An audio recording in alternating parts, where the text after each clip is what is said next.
दिल्ली का बाप कौन और दिल्ली किसकी लुगाई। दिल्ली की जनता द्वारा चुने गए केजरीवाल की या फिर केंद्र सरकार के नुमाइंदे के तौर पर दिल्ली में शासन करने का हक पाने वाले उपराज्यपाल की। इन तमाम सवालों पर संसद के निम्न सदन यानी लोकसभा में बहस हुई, चर्चा हुई। दुर्योधन को हाजिर नाजिर किया गया। अब अध्यक्ष जी, ये बिल दिल्ली में पिछले 8 वर्ष से हो रहे अधर्मी सरकार के अधर्म को समाप्त करने के लिए लाया गया है। अध्यक्ष जी, महाभारत में एक चरित्र था जिसका नाम था दुर्योधन।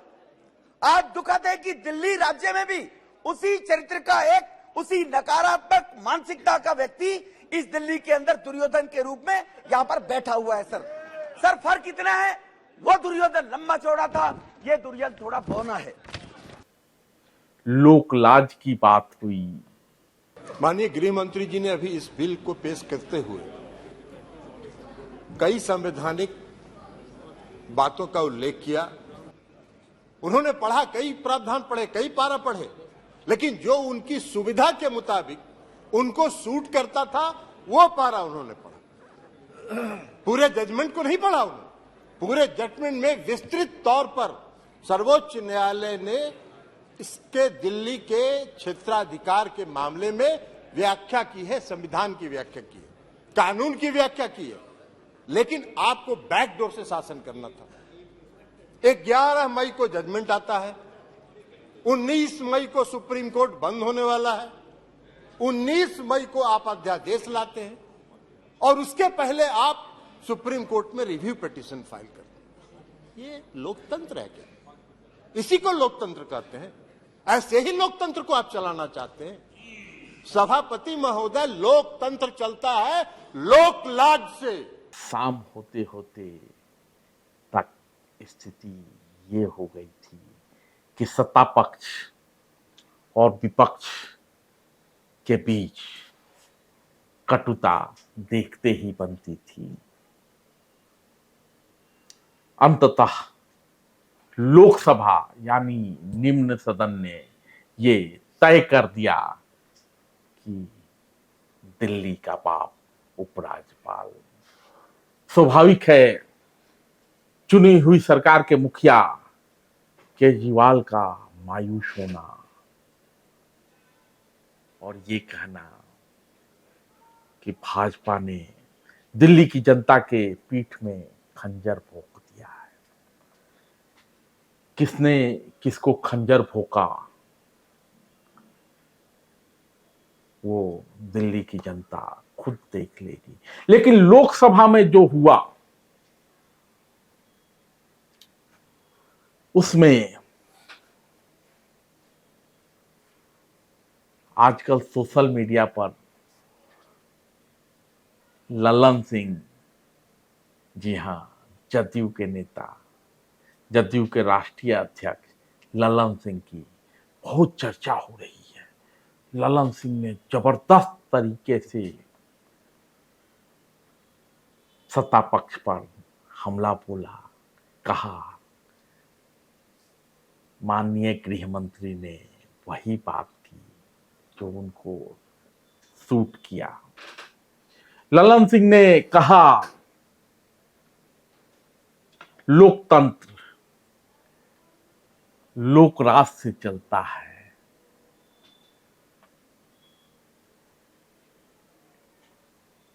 अश्वनी चौबे के साथ उनकी नोक झोंक भी हुई। मनोज तिवारी ने भी कहा सूप तू से चलनी के जिकरा में खुदे 72 गो छेद। अभी थोड़ी देर पहले हमारे एक सदस्य लोक लाज की बात कर रहे थे। बिहार के नेता हैं। बिहार के नेता के मुंह से लोक लाज सुन के हमको हमारे भोजपुरी का एक कहावत याद आ रहा था कि सुपवा बोले तो बोले चलनियो बोलत अटे, जना में 72 छेद बाटे।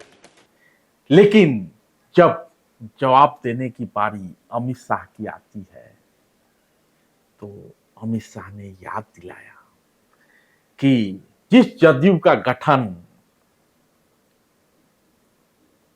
लालू राज के विरोध में हुआ था, उसी लालू के गोद में बैठकर आप लोकतंत्र और लोकलाज की बात कर रहे हैं। राजीव रंजन जी ने कहा कि लोकलाज होनी चाहिए, लोकलाज होनी चाहिए। राजीव रंजन जी, लोकलाज आप तो मत ही बोलिए, क्योंकि जिस चारा घोटाले को लेकर बिहार की जनता के सामने गए थे, आज चारा घोटाला करने वालों के साथ आप बैठे और फिर से गठबंधन के लिए। लोकलाज आपके मुंह में अच्छा नहीं लगता। तो न तो लोकतंत्र की बात करने का हक इनको है जो आज केंद्र की सत्ता में बैठे हुए हैं, और न ही लोकराज की बात करने का हक उनको है जो आज बिहार की सत्ता में बैठे हुए हैं। क्योंकि इन सब लोगों ने मिलकर लोकराज के नायक जयप्रकाश नारायण को धोखा दिया है। आपको याद है, यही नीतीश कुमार, यही लल्लू यादव, यही सुशील कुमार मोदी, यही ललन सिंह, अश्वनी चौबे और भी कई नाम हैं। ये सब लोग लोकराज के नायक जयप्रकाश नारायण की अगुवाई में हुए आंदोलन, संपूर्ण क्रांति का नारा दिया था जयप्रकाश नारायण ने, के दौरान ये सब छात्र थे, और आज ये लोग उन्हीं के पहलू में खड़े हैं जिनके विरोध में जयप्रकाश नारायण ने आंदोलन किया था। सवाल उस समय भी भ्रष्टाचार का था, सवाल आज भी भ्रष्टाचार का है। भ्रष्टाचारी बदल गया है, लेकिन भ्रष्टाचार आज भी है। नायक बदल गया है, खलनायक आज भी है। तो ललन सिंह को यह भी बताना होगा